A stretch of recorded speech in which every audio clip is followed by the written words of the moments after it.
Audio Jungle.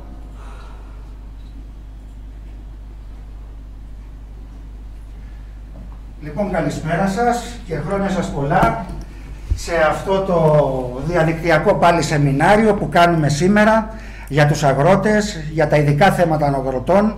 Κοντά μας από αριστερά η κυρία Στέλλα, ως συνήθως, που μας βοηθάει με τις ερωτήσεις των σεμιναρίων και σε σεμινάρια. Χρόνια πολλά και από μένα. Και δεξιά ο κύριος Καλαμαράς, ο γνωστός σε όλους μας. Καλησπέρα σας, χρόνια πολλά. Που έχει να μας πει τόσα πολλά πράγματα για αυτή την ημέρα, τις 29 του μηνός σήμερα, που δεν κάνει κανένα στην Ελλάδα άλλο σεμινάριο, μόνο εμείς.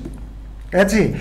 Σήμερα θα είμαστε μαζί με τα μέλη μας, μαζί με τους συναδέλφους, για να προσπαθήσουμε να λύσουμε όσες πιο πολλές ερωτήσεις και απορίες μπορούμε σχετικά με τα θέματα των αγροτών.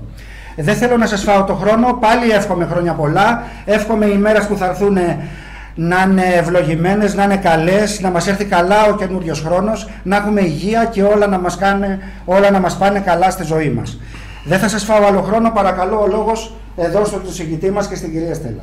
Κύριε Καλαμαρά, εσείς. Να σας καλωσορίσω λοιπόν και εγώ σε αυτήν την ημερίδα. Το θέμα μας έχει να κάνει με τη λογιστική και τη φορολογική αντιμετώπιση των αγροτών. Ένα θέμα πολύ σημαντικό. Βλέπουμε ότι όσο περνάει ο καιρός, όσο περνάνε οι μήνες, τα χρόνια, όλο και περισσότερο ενδιαφέρον εμφανίζεται, παρουσιάζεται σε αυτό τον κλάδο, και βέβαια θα προσεγγίσουμε τα θέματα αυτά και από πλευράς φόρου προστιθέμενης αξίας και από πλευράς κώδικα φορολογίας εισοδήματος, κώδικα φορολογικής απεικόνησης συναλλαγών. Θα δούμε τι γίνεται με τους αγρότες και τα ελληνικά λογιστικά πρότυπα, αφού και αυτά είναι πολύ κοντά μας πλέον, και θα δούμε βέβαια και ειδικά θέματα όπως τα θέματα της αποτίμησης ή ακόμη και των αποσβέσεων που αφορούν σε πάγια στοιχεία των αγροτών.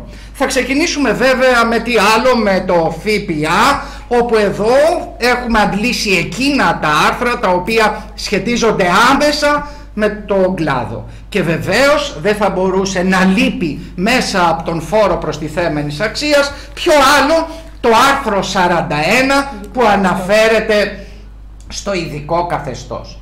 Έτσι λοιπόν το άρθρο 41 θα πρέπει να πούμε ότι δεν δέχτηκε ευτυχώς αλλαγές ούτε με τους τελευταίους νόμους που άγγιξαν, που τάραξαν τα ήσυχα νερά κατά τα άλλα του φόρου προστιθέμενης αξίας, και έτσι λοιπόν στην παράγραφο 1 προβλέπονται τα εξής. Οι αγρότες οι οποίοι κατά την προηγούμενη διαχειριστική περίοδο πραγματοποίησαν ακαθάριστα έσοδα από την πώληση αγροτικών προϊόντων παραγωγής τους, αλλά και την παροχή αγροτικών υπηρεσιών κατώτερα των 15.000 ευρώ και δικαιούταν να λάβουν δικαιώματα ενιαίας ενίσχυσης κατώτερα των 5.000 ευρώ, θα πρέπει να πούμε ότι υπάγονται στο ειδικό καθεστώς του παρόντος άρθρου. Πάντως με την επιφύλαξη των παραγράφων 4 και 5 που θα δούμε πιο κάτω. Οι εν λόγω λοιπόν αγρότες θα πρέπει να πούμε ότι δεν είναι υποχρεωμένοι να τηρούν βιβλία και να εκδίδουν στοιχεία.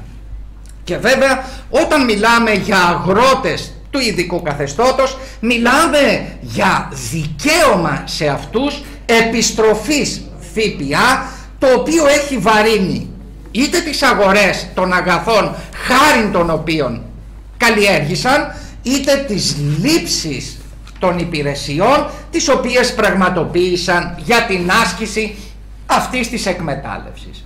Και βέβαια έχει καθοριστεί το ποσοστό να είναι συντελεστής κατά αποκοπή 6% επάνω στην αξία των παραδιδόμενων αγροτικών προϊόντων, αλλά και των παρεχόμενων αγροτικών υπηρεσιών του παραρτήματος που φαίνεται πιο κάτω, εννοείται προς άλλους υποκείμενους στον φόρο, εκτός από τους αγρότες που υπάγονται και αυτοί ως αγοραστές στο ειδικό καθεστώς.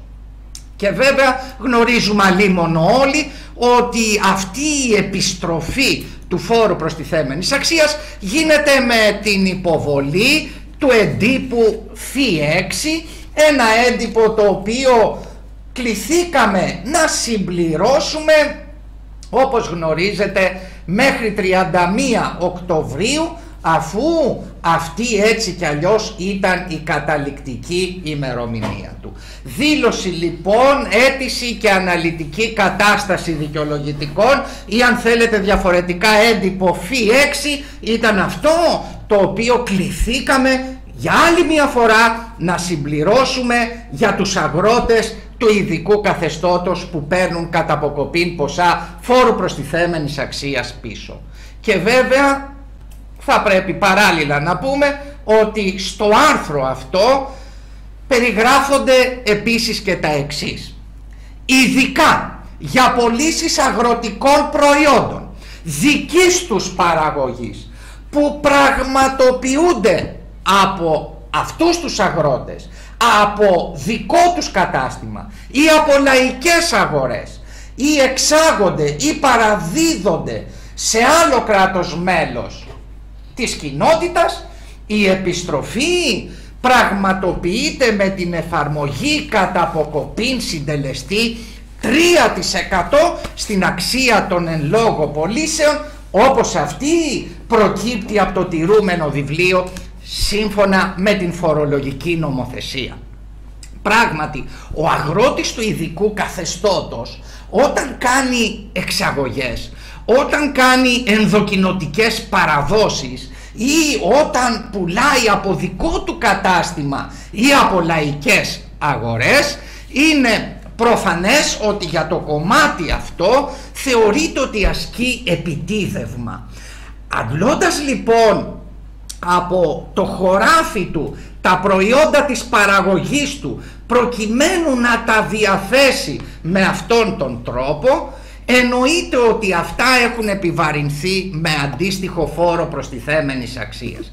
Και επειδή δεν θα μπορούσε σε έναν αγρότη του ειδικού καθεστώτος να εντοπιστεί αυτό το ποσό, γι' αυτό και το άρθρο 41 προβλέπει έναν διαφορετικό τρόπο της επιστροφής αυτού του φόρου.